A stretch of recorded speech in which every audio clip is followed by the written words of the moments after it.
Hello and welcome back to another FPL video, where in this video I'm going to be babbling on about my transfer plans ahead of Game Week 5. Now annoyingly, the international break is still going on. We've got games tonight and tomorrow night, so no my luck. The players I'm going to recommend here are just going to get injured. But anyway, I'm going to go through this video regardless. Now these transfers are they are based on what I'm thinking about for my team only. Obviously, these are just recommendations for you, but mostly this is around my team only. Now, I did say in my last video last week, in my wildcard video, you can go and check that one out, but I fancied getting rid of 7 or 8 players in my team. So what I've got here is 4 transfers that I could possibly make, and I got a couple of players who I could think about bringing into my team for one of my strikers. So the first transfer I've got in here, I'm not going to lie, it looks absolutely stupid when you look at it. But I've got my reasons. So obviously Bruno Fernandes for Anthony Gordon. Now it doesn't have to be Bruno, it could be Marcus Rashford. Both have disappointed me, to be fair. Now obviously Rashford's got the one extra return from 2 games. Whereas obviously Bruno's just had that one game against Forest, and the rest have been disappointing really. He should have had more, but he hasn't. Now, he is on penalties, which is another stupid reason why I've got him here. So I should probably go for Rashford instead. But I've gone for Bruno just because he's had less returns. Now, taking a 90-minute man out from Man United for a guy that plays about 60 minutes for Newcastle sounds stupid. But I've got reasons. I have reasons. Now, the fixtures don't look great here either. But honestly, long term, Newcastle's fixtures are so much better than Man United's. So yes, they look similar right now, but in the long term, it looks very, very different. So Newcastle is a lot better. So maybe this won't be my Game Week 5 transfer. But another reason is I want a more expensive striker in the future. So to do that, I need to get some money. And to do that, I've got plenty of money in my midfield. So I can take a downgrade. And Anthony Gordon, he has looked good for Newcastle. He's starting. He's creating chances. He looks decent. There is obviously the problem is he gets in sub off pretty early, around the hour mark, probably just after. He did play nearly, what was it, about 90 minutes the other day. Well, the other week, should I say. So, for those reasons, that's why I've got him here. I want Newcastle players in my team because, like I said, those fixtures, particularly after game week 8, are pretty decent. It's a shame that West Ham have such a good start. Because if they had a bad start, I could have had that as a green as well, but that's not the case. But Newcastle's fixtures are good, but Bruno is on penalties, so it is a tough one to be fair. But like I said, it's more bringing more money for my strikers than it is for anything else.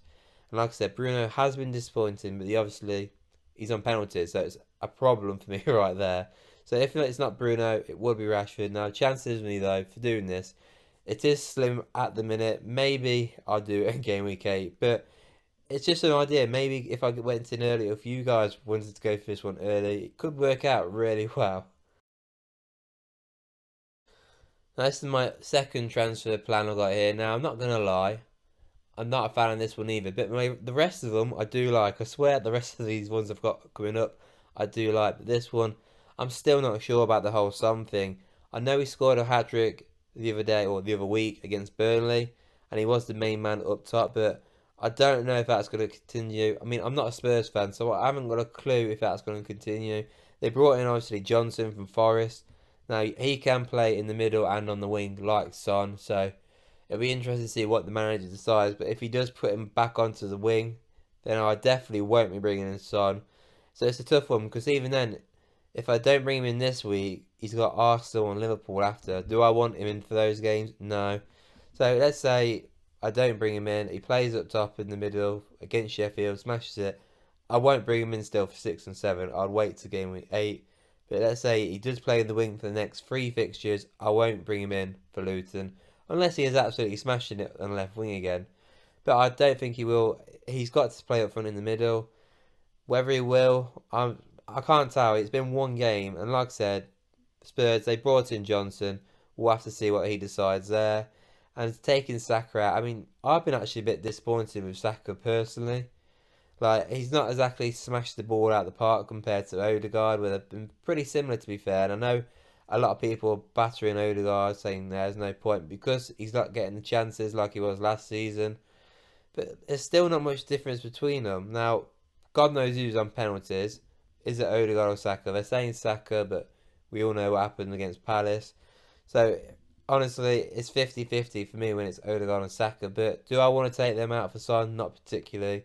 I mean, maybe I'll take Rashford out for Son, but even then, I have no plans really. Well, I can't say I've got no plans because he's in my transfer plans video. I've got my eye on Son, put it that way. Whether I put him in game week 5, I'm not 100% sure. It'd be great if he was the early kickoff when we could see them, but unfortunately that's not the case. So the chances of me putting him in my team this week are slim, but who knows? I could change my mind and just go for it because you never know. He could get another hat-trick against Sheffield United.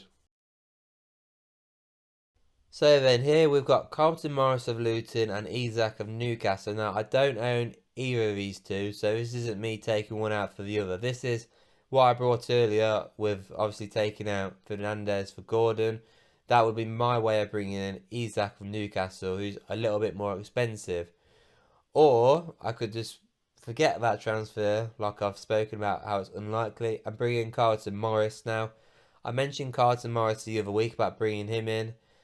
I wasn't going to bring him up again this week, but obviously, while the break's been going on, we've had the news of Luton's double game week with Burnley.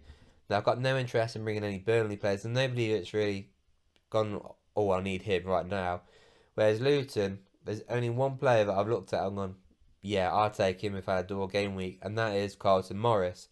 He's scored a goal, he's on penalties. He's looked pretty decent for Luton. If Luton are going to score, he's the man to go for. And look at the fixtures he's got coming up. So he's got Fulham this week, again, well, away. Then he's got Wolves at home, and then the double game week. 4 good fixtures coming up. It seems silly to ignore that, really. Now, I've got João Pedro still in my team, who's also 5.5 million. So to do that straight swap, because we all know how bad Brighton's fixtures are, that just seems to make so much more sense. And that is a favourable transfer for me. That's a highly likely transfer that I could make. Isak, and I've just mentioned Gordon there, obviously their fixtures coming up. I mean, I'm not a fan of the Brentford one, but Brentford, they've struggled to keep clean sheets. We can't deny that. So there's every chance that Isak could score. Now, he's not scored since the first game of the season, which is that a problem or not? Does that just mean he's got goals coming? Maybe. But obviously, game week 6, I do want him because then he's got Sheffield away and on Burnley at home. And West Ham isn't exactly easy, but those two, 6 and 7, they're really good for Newcastle. And then after game week 8, it just gets better for Newcastle. They've got a good run of fixtures coming up. I want that striker. The only issue as well with Isak is minutes. He keeps getting subbed off early, which is a bit frustrating. So that's another problem we've got with him. Do I want to keep bringing him on? Well, keep bringing him. Do I want to bring him in? Sorry, just for him to keep coming off early. That's the issue I've got. But for sure, out of the two, I'm probably more confident that I would bring in Carlton Morris. Yes, he plays for a terrible team. No offense to Luton, but they're going to get relegated from the looks of it. But if anybody's going to get any chances, it's going to be him. He plays 90 minutes. He's on penalties, and he's got better fixtures than Newcastle. So for sure, Carlton Morris. But Isak, I've got definitely my eye on Isak. The fixtures coming up, I can't ignore that. And obviously Newcastle, they're not going to be down near the bottom of the table for that long, are they? They've had a tough start to the season. It's about to get better, and I reckon they're going to go on a wild run. So this next one here, I've got Estupiñán out, Trent Alexander-Arnold in. Now, Brighton's fixtures are not great. Now, I know game week 6 is Bournemouth at home, which is nice, but is it worth it to keep him just for that one game and then take him out? Because I haven't got plans to start him in game week 5. I know Man United have been in shambles, to be fair, but I'm not confident. I'd rather have Trent against Wolves. Now, I know Trent's flagged up currently, but he's had a couple of weeks off. I'm expecting him to be fit. Obviously, we'll hear more from Klopp towards the end of the week, but I reckon he'll be fit. He's just had 12 points in his last game.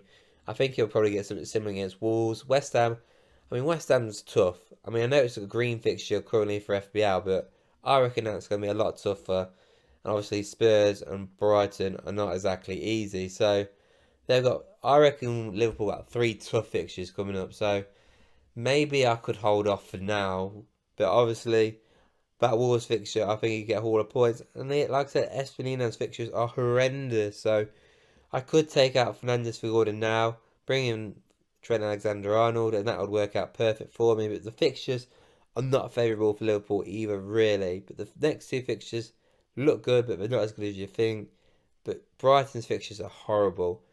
I don't want Brighton players anymore. I mean, they've been great for me, but maybe it's the time. The problem is he's so highly owned. It's going to be interesting to see what other people do as well, because if everybody sells him currently, his value's at 5.3 million. The value would probably just plummet. So it is a headache with Estonino about when to take him out, because if that fixture was a red in game week 6, I think everybody would have been in agreement to take him out now. But because it's green, people are being reluctant to take him out, and he has a good start. But I just can't see it continuing out throughout the whole season. So my last transfer on here is a goalkeeping transfer, one that I very rarely make, but I've decided to do it. And I'm not going to lie, this was really difficult to decide what goalkeeper to go for. But I want to look at options to take out Jordan Pickford, because he has been, Everton have been as a whole horrible. Absolutely, he's been the worst guy I've had in my team so far this season by far, by a country mile. He's been absolutely shocking. Everton has been absolutely shocking. I should have gone for my gut instinct in the summer, where I thought Everton, they're not signing anybody. I think they're going to be poor, and they have been. They've been absolutely diabolical. Now, bringing in our replacement has also been difficult, because a lot of teams who have like goalkeepers about the 4.5 million mark, their fixtures aren't great, to be honest. Now, I thought about bringing Onana in for Man United, but like I said earlier, Man United have been shocking, particularly defensively. So, am I comfortable for going for a guy who's an extra 0.5 million more, who probably won't keep clean sheets? All he can do is just pass better. No, not really. The best option I could come up with, Flecken. Now, I did look at Leno, but his fixtures aren't exactly easy. West Ham's fixtures aren't easy. So, Flecken felt like the only option for me to go for, and Crystal Palace's, I mean, they're hot and cold as well. So, I've gone for Flecken here. Now, their fixtures they're actually more difficult on paper than Everton's, but Everton are so bad, man. They're so bad. I just I want to get rid of the keeper, really. I just want to get rid of him and forget about I even picked him at all, because it's been awful, awful, awful. His next game's Arsenal. He's not going to start for me there. Then he's got Brentford. I'm not going to start him there either. And then he's got Luton and Bournemouth, both at home. Now, if I've still got Pickford by this point and I play in 7 and 8, and he does not keep a clean sheet for those games, he's going to be out of my team as soon as that game against Bournemouth finishes. Out of my team, because that would be an absolute disgrace. So that's my thoughts on Jordan Pickford and Everton. Now, Fleckham. Now, like I said, it was difficult picking a goalkeeper. Brentford have not been great defensively this season either, nor were they that great last season. Now I know they did well in the league, but they'd always give away needless goals. It'd be like the odd goal. And if you watch that last game, they conceded 2 goals against Bournemouth. Didn't see that coming. Now one of them, I mean, just gave it away. I mean, Rico Henry, what was he doing? It weren't Fleckham's fault, but they gave away silly goals in the last game. Hopefully they're a bit tighter now. Obviously, they've got a tough fixture against Newcastle, which I do reckon Newcastle will win that game. But then after that, Everton, who can't score, can't score and can't keep clean sheets. So Everton for sure are going to go down at this rate. So yeah, I've got Everton, which I think is a nice fixture. Forest, a bit tougher to be fair. And then after that, they've got a tough game against Man United. So their fixtures aren't exactly easy. But out of the lot that I looked at, theirs were probably the better fixtures. So in terms of picking goalkeepers, it's absolutely nightmare. I mean, you could just splash out your money and get a nice Arsenal. I was going to say Arsenal. I'm saying Arsenal now, but can't guarantee Ramsdale's going to start, because there have been reports that Real might start. So don't go for Arsenal. Maybe Sanchez of Chelsea is probably the only viable option to go for. But the only problem is their fixtures are that good. You want more attacking players. So yeah, if you don't go for Flecken, I definitely recommend go for Sanchez instead. So that's my transfer plans video then. Now, I know it weren't the best, because I kept saying I'm not really a fan of this or that, but what I'm trying to say at the end of the day is the fixtures are going to change for certain teams. So Newcastle are going to have good fixtures very soon. So it's good to get in there early, particularly on the players that are looking good already, i.e. Gordon, Isak. So I'll fancy going in there early. Now, Flecken, the chance of me bringing in Flecken are probably the slimmest ones of the lot, because making goalkeeper transfers are depressing. I probably will wait for the wildcard one, but am I going to take out a Man United or Arsenal midfielder soon? That's probably the biggest question. Now, João Pedro, who I'm not spoken about in this video because I've spoken about enough in the past, he will more than likely be out of my team this game week. That I am 95% sure of. The second transfer, because I have two transfers, I should have really mentioned that before, it is up in the air who I go for, but those are some of the ideas that I've got currently right now. Now let me know what you think. Let me know if you think I'm an idiot for some of those transfers. Please don't forget to like and subscribe, and I'll see you all on the next one.